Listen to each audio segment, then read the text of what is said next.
राधे राधे, जय श्री बलभद्र, हर हर महादेव, जय सिया राम। तो आज हम लोग बात करने वाले हैं 29 मार्च 2025 को सूर्य ग्रहण के बारे में। और इसके साथ ही शनिदेव भी 29 मार्च को शनिवार का दिन है, कुंभ राशि से मीन राशि में जाने वाले हैं। देखिए, ये जो घटना इस बार घट रही है, ये घटना आखिरी बार आज से 2000 साल पहले, लगभग 2000 साल पहले ऐसी घटना घटी थी। ठीक है, जब सूर्य ग्रहण भी था और शनिदेव ने अपना गोचर भी किया था। ये दोनों घटना एक साथ एक ही समय पर आज से लगभग 2000 साल पहले घटी थी। तो आपको ना दुनिया में वर्ल्ड लेवल पे आपको मेजर चेंजेस देखने को मिलेंगे। हालांकि देखिए, ये जो सूर्य ग्रहण हो रहा है, इसका असर भारत पर नहीं है, क्योंकि ये भारत में विजिबल नहीं है, तो भारत में इसका इतना असर नहीं पड़ेगा। लेकिन आप देखेंगे यूएस में, यूरोप में, डेनमार्क में, एशिया के कुछ और इलाकों में, रूस में आपको मेजर रूप में ये देखने को मिलेगा। आप इस दौरान देखेंगे कि वर्ल्ड वॉर जैसी सिचुएशन क्रिएट होने वाली है। अगर आप लोगों को लग रहा है कि रसिया और यूक्रेन का युद्ध समाप्त होने वाला है, तो अभी ऐसी कोई पॉसिबिलिटी नहीं है। अब ये युद्ध हम कह सकते हैं कि अपने आखिरी पड़ाव पे जाएगा। तो एक मेजर रूप में मेजर कंडीशन बनने वाली है। यूएस का इसमें इन्वॉल्वमेंट है ही। यूएस और यूरोप के बीच में एक ना बड़ी लड़ाई होने वाली है। आप देखेंगे कि जितने भी देश हैं, उन देशों को दोनों साइडों में से किसी एक साइड को चूज करना पड़ेगा। बहुत सारी ऐसी पॉलिसीज बनेगी जो जितने भी, जैसे कि भारत में रोहिंग्या है, इसी तरीके से और भी देशों में अलग अलग तरीके के इमिग्रेंट्स हैं। आप देखेंगे इस तरीके की सिचुएशन बनेगी कि इनके लिए अलग अलग तरीके की पॉलिसीज आएंगी। क्योंकि देखिए, शनिदेव मीन राशि में गए हैं, 12th हाउस में, 12वीं राशि में गए हैं। तो आप देखेंगे कि इस तरीके की कंडीशन क्रिएट होने वाली है।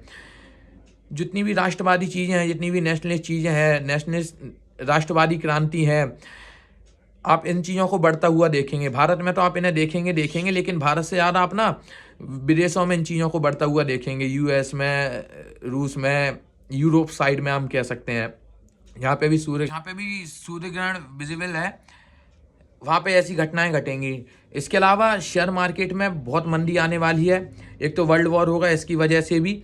दूसरा, शनिदेव मीन राशि में जा रहे हैं, तो आप देखेंगे कि शेयर मार्केट में बहुत गिरावट आएगी, जिसका असर भारत पे भी पड़ेगा ही, डायरेक्ट इनडायरेक्टली रूप में। ठीक है, तो अगर आप लोग इन्वेस्टर हैं, आप शेयर मार्केट में अपना पैसा निवेश करते हैं, तो आप कोशिश कीजिए कि मतलब नए ट्रेडर्स तो जाएं ना, और जो पुराने भी हैं वो तो खुद समझदार होंगे, उन्हें पता है कि उन्हें क्या करना है। लेकिन अगर मैं आपको सजेशन दूं एज एन एस्ट्रोलॉजर, तो मैं आपसे यही कहूँगा कि अभी आप अपना पैसे को जो भी है उस अमाउंट्स को आप अभी निकाल लीजिए, क्योंकि अभी आगे आपको और लॉस देखने को मिलेगा। और जितने भी नए ट्रेडर्स हैं जो ट्रेडिंग करना चाहते हैं, जो शेयर मार्केट में अपना करियर बनाना चाहते हैं, अभी ऐसा कुछ मत कीजिए, क्योंकि अब मार्केट को फिलहाल एनालिसिस ही कीजिए।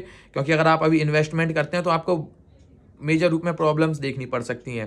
ठीक है, हर किसी के पास ना बहुत सारा ऐसा कुछ पैसा है नहीं कि आप उस अमाउंट को लगा दें, उसके बाद अगर आप लॉस में आ जाएं तो आप उन चीज़ों को डील कर सकें।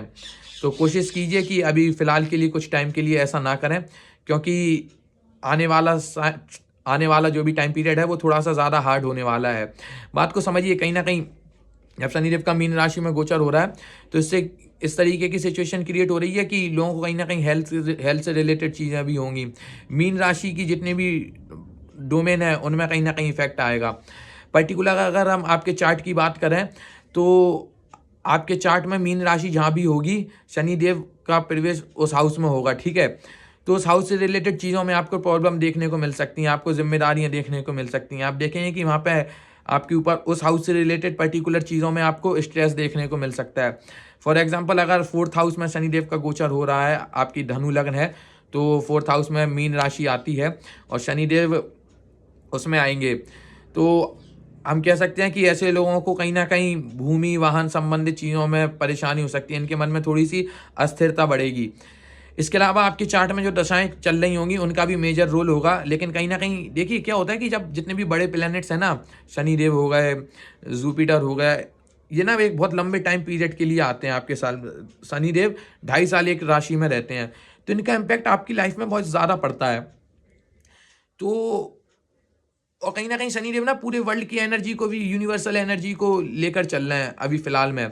सूर्य ग्रहण भी शनिवार के दिन ही हो रहा है, शनिदेव का गोचर भी, ट्रांजिट भी शनिवार के दिन ही हो रहा है। तो सैटर्न की एनर्जी बहुत हाई लेवल पे काम कर रही है। आपको चीज़ों को बहुत एनालाइज तरीके से काम करना होगा, बहुत तरीके से आपको डिसीजन लेने होंगे। लेकिन हर किसी के लिए ऐसा ज़रूरी नहीं है कि पर्टिकुलर हर आदमी के लिए ये थोड़ा नेगेटिव ही काम करे। वर्ल्ड में थोड़ी सिचुएशन ख़राब होने वाली है, लेकिन बहुत से लोगों को ये बेनिफिट्स भी देखे जाएगी। तो 29 मार्च को होने वाले सूर्य ग्रहण को लेकर हम कुछ रेमेडीज़ की बात कर लें।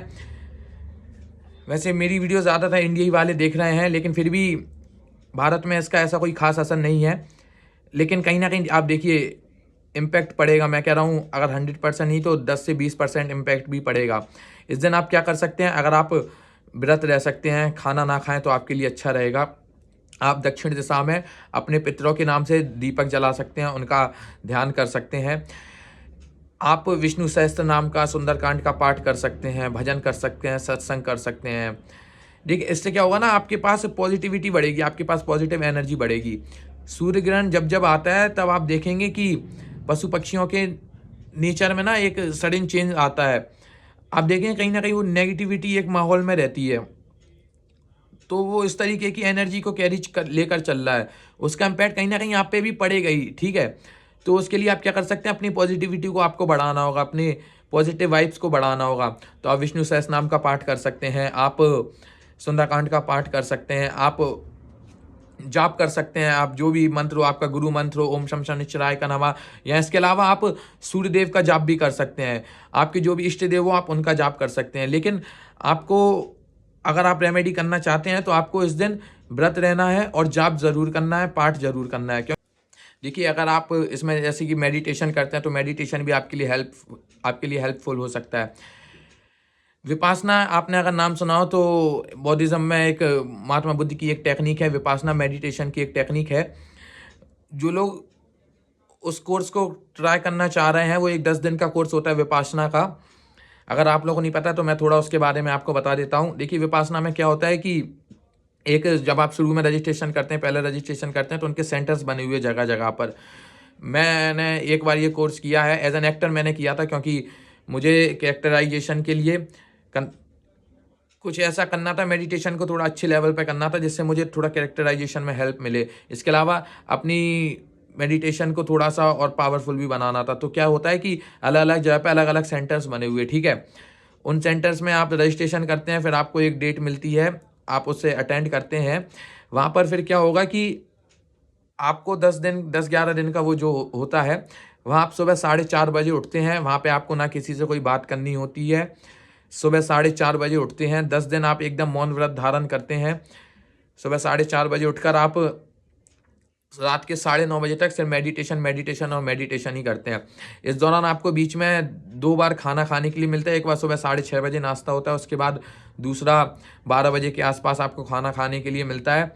उसके बाद शाम को 5 बजे थोड़ा सा स्नैक्स मिल जाता है हल्का फुल्का, फिर आपको खाना खाने के लिए नहीं मिलता है, ठीक है। और बहुत सात्विक खाना होता है, सात्विक भोजन होता है, जिससे आपको ध्यान करने में आसानी रहे। तो आप इन 10 दिनों में देखते हैं, जिन्होंने भी उपासना की होगी या करने जा रहे होंगे, तो आप इन 10 दिनों में देखेंगे कि ना आपको एक अलग एनर्जी महसूस होती है। आप देखिए आपने 10 दिन अगर किसी से बात नहीं की है, आपने सिर्फ अपने अंतर मन को जाना है, आपने साक्षी भाव को जाना है कि साक्षी भाव क्या होता है। वहाँ पर आप सिर्फ एक टाइम पीरियड है पर्टिकुलर, 1 घंटे के आसपास या आधे घंटे का, मुझे याद नहीं है, ऐसे ही कुछ है। उसमें आप वहाँ पे जो आचार्य होते हैं, जो आपको मेडिटेशन करवा रहे होते हैं, उन आचार्य के पास जाकर सिर्फ उतनी टाइम पीरियड में आप उनसे बात कर सकते हैं। अपने जो भी आपके डाउट्स हैं, जो भी आपके क्वेश्चन है, आपको मेडिटेशन में जो भी दिक्कत आ रही हो, उनसे रिलेटेड क्वेश्चन आप उनसे पूछ सकते हैं।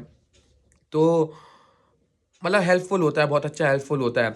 अब जब शनिदेव मीन राशि में जा रहे हैं तो बहुत से लोग मेडिटेशन की तरफ बढ़ेंगे, और ये आपके लिए बहुत अच्छा साबित भी होगा। अगर आप भक्ति में जाते हैं तो भी आपके लिए अच्छा है, लेकिन अगर आपकी एनर्जी मेडिटेशन वाली है, आप मेडिटेशन करना चाहते हैं, तो आप देखेंगे क्योंकि शनिदेव मीन राशि में जा रहे हैं, ये कहीं ना कहीं मेडिटेशन के लिए बहुत अच्छा है। तो जो भी लोग विपासना करना चाहते हैं, मेडिटेशन करना चाहते हैं, सदगुरु की जो टेक्निक है मेडिटेशन की वो करना चाहते हैं, रविशंकर जी की टेक्निक है, मतलब उनका अपना आश्रम है, आप वहाँ पे जाके कर सकते हैं। तो ये आपके लिए बहुत हेल्पफुल होगा। आप देखेंगे आपको एक अलग लेवल अचीव होगा इस टाइम पीरियड में। अगर आप ऐसा करते हैं कुछ, तो आपके थॉट्स बदलेंगे, आपका डिसीजन लेने की कैपेसिटी बदलेगी, ठीक है।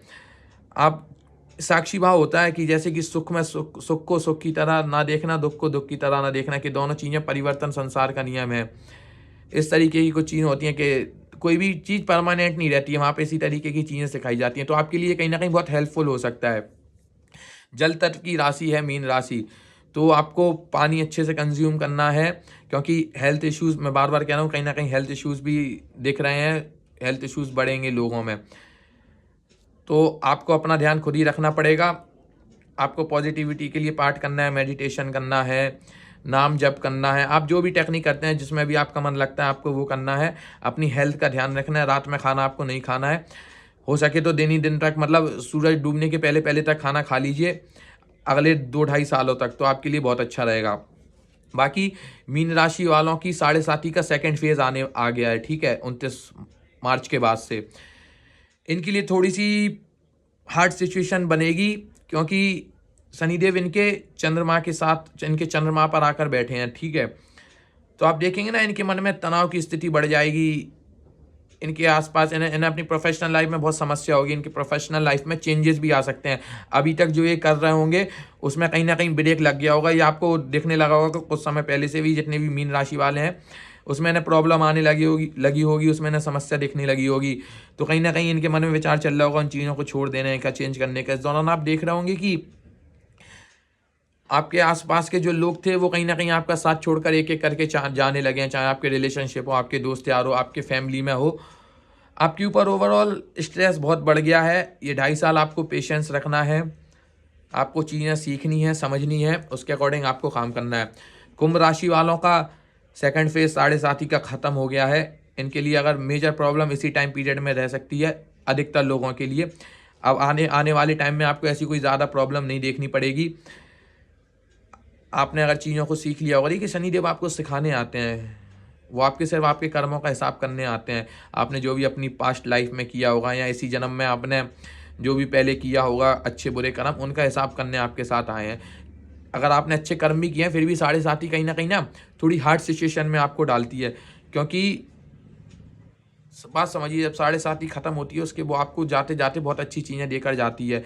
बहुत अच्छी चीज़ों में आप बहुत अच्छा माइंडसेट आपको देकर जाती है। उस माइंडसेट से आप अपने आने वाले टाइम पीरियड में, अगले टाइम पीरियड में अपनी प्रोफेशनल लाइफ में, अपनी पर्सनल लाइफ में बहुत बड़ी बड़ी चीज़ें अचीव करते हैं। तो सारा खेल डायरेक्शन का है, आपके गोल्स का है, आपको देखना है, अपने विज़न को क्लियर रखना है, आपको ऐसी कोई मेजर समस्या नहीं है। इसके बाद बात कर लेते हैं मेष राशि के बारे में। मेष राशि वालों के जीवन में अभी फ़िलहाल तो ऐसी कोई ज़्यादा समस्या नहीं आएगी, लेकिन कहीं ना कहीं इन्हें हल्की हल्की रुकावटें देखने को मिलेंगी। तो अभी ऐसा फ़िलहाल कुछ इन्हें ज़्यादा प्रॉब्लम फ़िलहाल तो नहीं है, लेकिन फिर भी कहीं ना कहीं हल्की हल्की प्रॉब्लम्स इन्हें देखने को मिलने लगी होंगी। देखिए, मीन राशि वालों को ना यहाँ पर एक और चीज़ का ध्यान रखना होगा, वो है अपनी हेल्थ का। शनिदेव आपकी, जिनका भी चंद्रमा 12 नंबर की राशि में बैठा हुआ है, इन लोगों को अपनी हेल्थ का बहुत ध्यान रखना है, क्योंकि शनिदेव आपकी मीन राशि में आ रहे हैं या आपकी हेल्थ पर बहुत मेजर इफेक्ट डालेंगे।